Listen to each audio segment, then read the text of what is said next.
Bonjour à tous et bienvenue dans cette nouvelle vidéo. Aujourd'hui, on va parler des tableaux en HTML.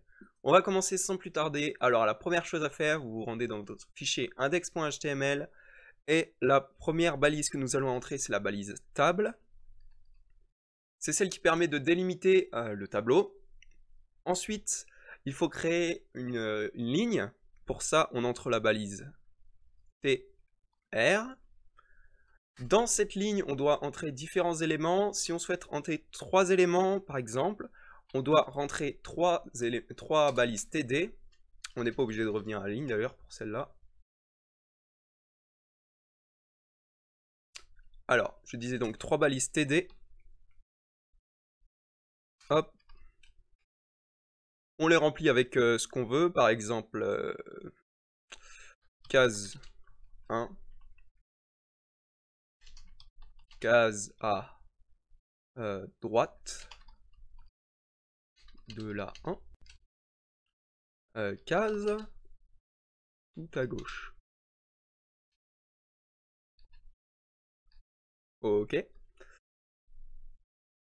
Si notre fichier veut bien s'enregistrer, voilà. Et donc là, bien entendu, rien ne va apparaître, étant donné qu'on n'a pas défini de bordure pour notre table, tout simplement. On va rentrer, donc, pour l'élément.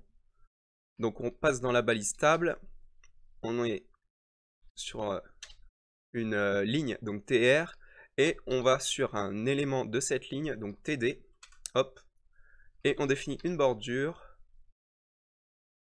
Bordure, on va mettre en solide 1 pixel.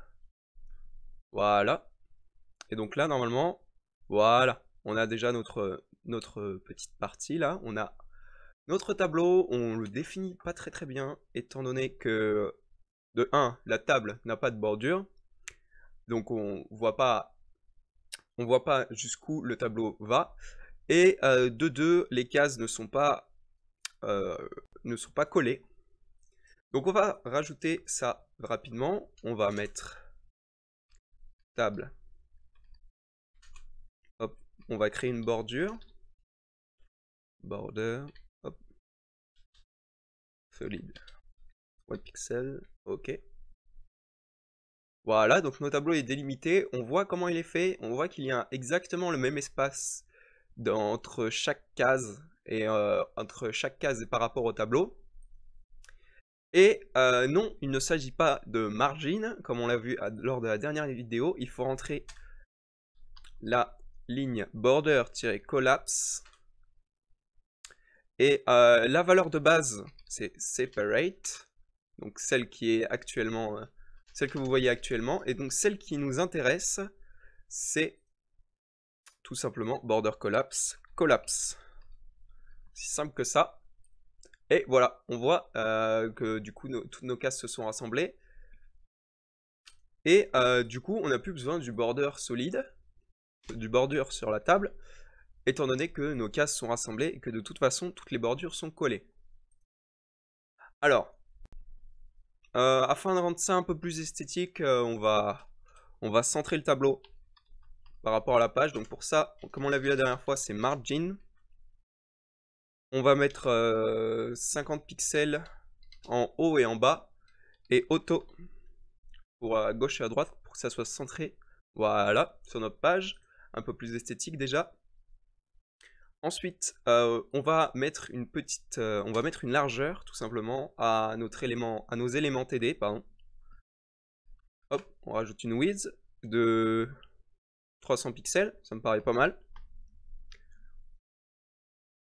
Voilà, c'est un petit peu trop même. Allez, 200 ça ira.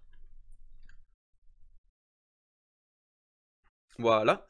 On va même aligner le texte au centre. Text align. Center. Voilà. Et pourquoi pas même leur définir une hauteur. On va mettre 40 pixels. Voilà. Alors ensuite, si on souhaite recréer une ligne, on retourne dans notre fichier HTML. Et juste en dessous de la balise TR qu'on a faite au départ, on en refait une. Donc là, ça va créer une seconde ligne. On rajoute des éléments TD en fonction du nombre de colonnes que l'on veut. Donc dans la première ligne, il y a 3 colonnes. On peut bien entendu rentrer moins de... Alors, je vais vous montrer directement, ça sera plus facile. On peut rentrer moins de colonnes que dans la première ligne. Par exemple, si on n'entre que 2, colonne 2, hop, voilà. Et ça, notre tableau est quand même bien fait. Alors, si on avait fait border tiré, alors solide et one pixel, je pense que ça le referme entièrement. Même pas. Très bien.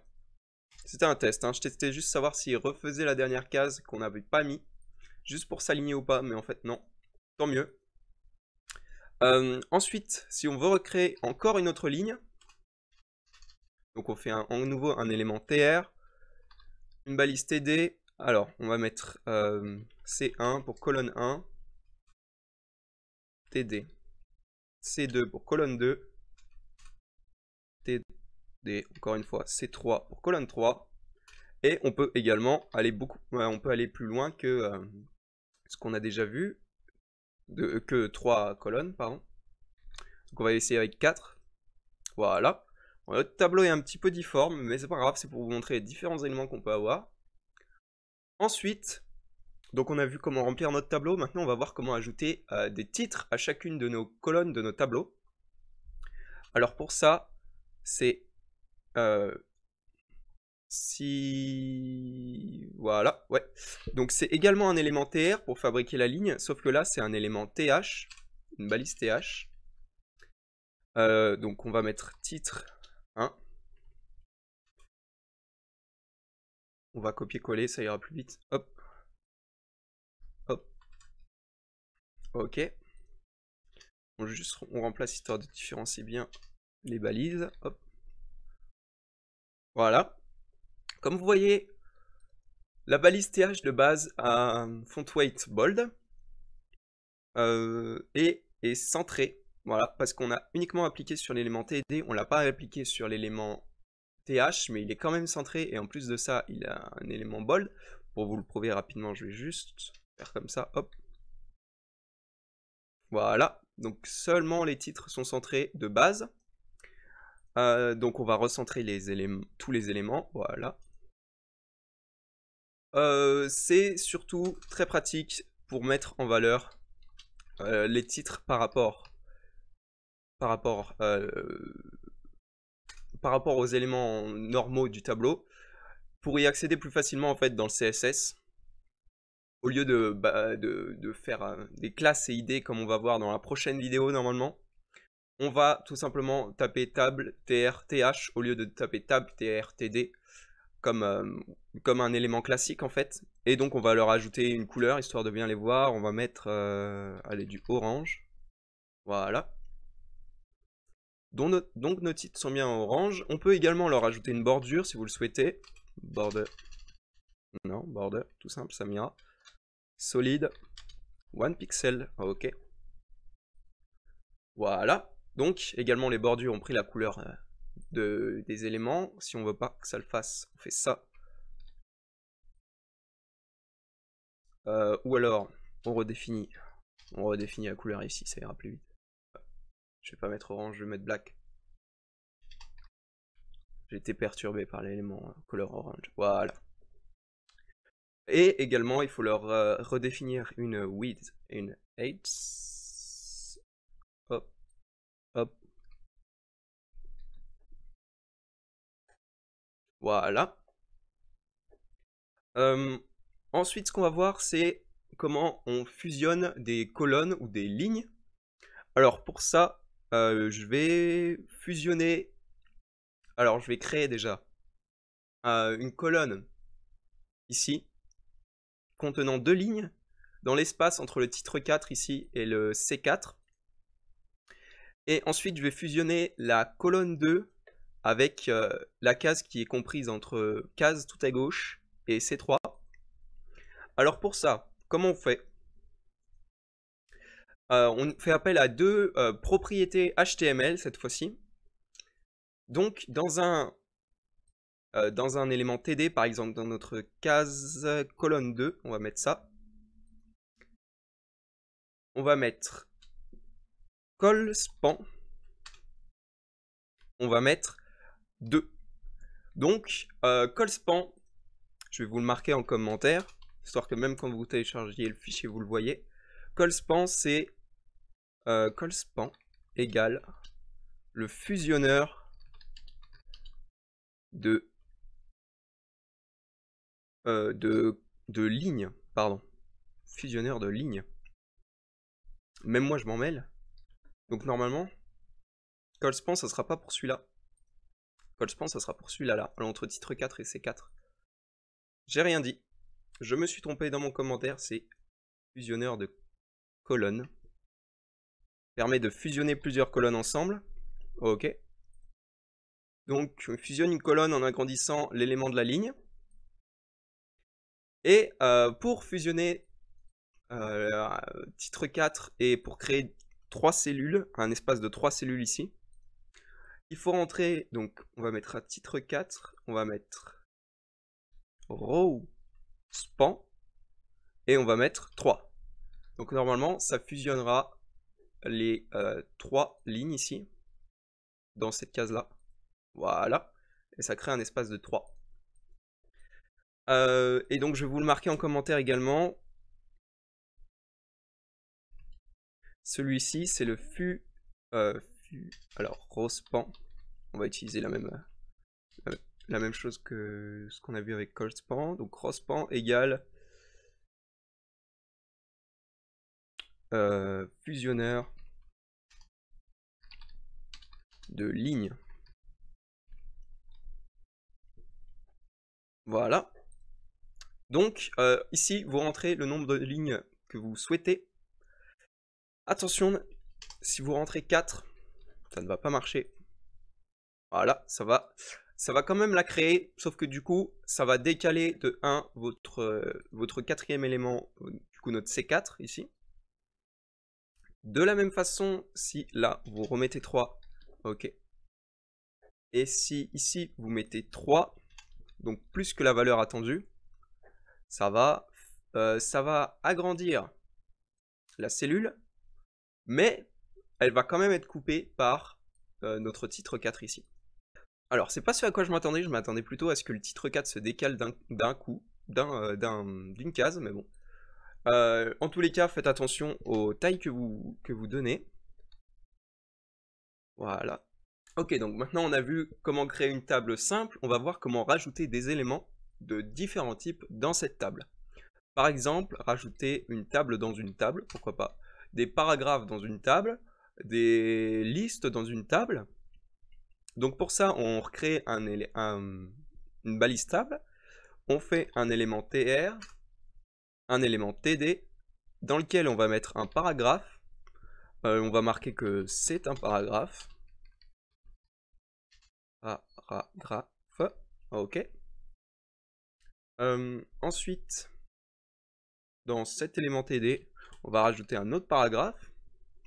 Ceci est un autre paragraphe. Paragraphe tout simple, ça ira. Voilà. Donc on a une case. On a un élément tr. On a un élément p dans un élément td dans un élément tr. On n'oublie pas, on remet ceci à la ligne. Voilà pour l'indentation. Indentez bien votre fichier, c'est super important, ça permet de se relire tellement plus facilement. Alors ensuite, dans cette même ligne, on va recréer un élément td. Et qu'est-ce qu'on peut mettre là-dedans? On va créer une liste là, tout simplement. ul li. Donc ça sera une liste non ordonnée. Donc on va mettre... qu'est-ce qu'on peut mettre? Allez, on va mettre des légumes. Tomate. Oui, la tomate est un légume. Li. Concombre. Concombre. Comment j'ai écrit concombre? Ici. Je crois que c'est ça. Hein. Au pire, c'est pas grave. C'est qu'un exemple. Et bah justement, on va rentrer exemple dans le dernier. Voilà. Donc on a mis dans un élément TD, on a mis une liste sans problème. On va en profiter pour voir un petit truc que je vous ai pas montré sur les listes lors de la dernière vidéo, qui peut être assez intéressant. Donc sur l'élément UL, on va enlever en fait les bullet points. Je vous avais montré comment les changer en carré, maintenant je vais vous montrer comment les enlever tout simplement. None, ok. Et donc là normalement on les a plus. Et pour enlever, pour les centrer véritablement, il suffit de mettre padding left et de mettre 0. Comme on avait vu que chaque navigateur a un padding et un margin différent.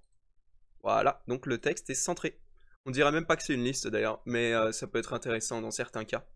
Notamment dans le cas d'un menu. On ne fait pas ça à l'aide de paragraphes, on fait ça à l'aide de listes, dont on enlève les bullet points et on les aligne différemment. On verra ça plus tard, je ferai une vidéo spéciale sur comment créer un menu déroulant.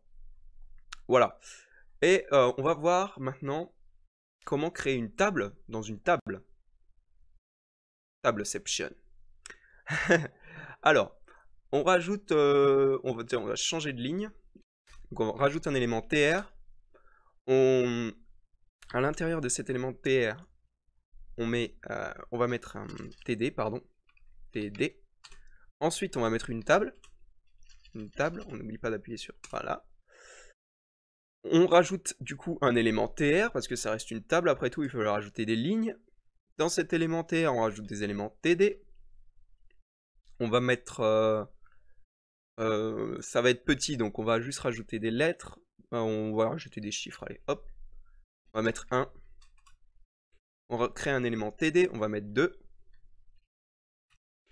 On recrée un élément TD, encore une fois, on va mettre 3. Et on va changer de ligne.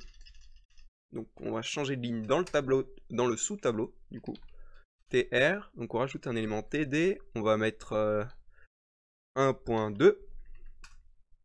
TD 1.3. Et on va laisser ça comme ça. Donc ça sera un sous-tableau, un tableau contenu dans un tableau avec une ligne contenant 3 colonnes et une seconde ligne contenant 2 colonnes. Voilà. Si c'est pas magnifique ça. Ça peut toujours servir, on sait jamais. Si c'est surtout en fait, c'est pas tellement pour vous montrer qu'on peut imbriquer dans un tableau, c'est surtout pour vous montrer qu'on peut mettre vraiment n'importe quoi dans un tableau. On peut rajouter n'importe quel élément, un paragraphe, un tableau, une liste, du moment où c'est compris dans, une balise TD. Voilà, et je crois que c'est tout ce que j'avais à vous dire sur ces tableaux. On va juste rajouter du coup une ligne ici, donc après l'élément TD. On va rajouter une histoire d'aligner en fait, histoire de que ça rende un peu plus, que ce soit un petit peu plus esthétique. On va mettre TR. On va juste mettre coucou. Oula, qu'est-ce que j'ai cassé?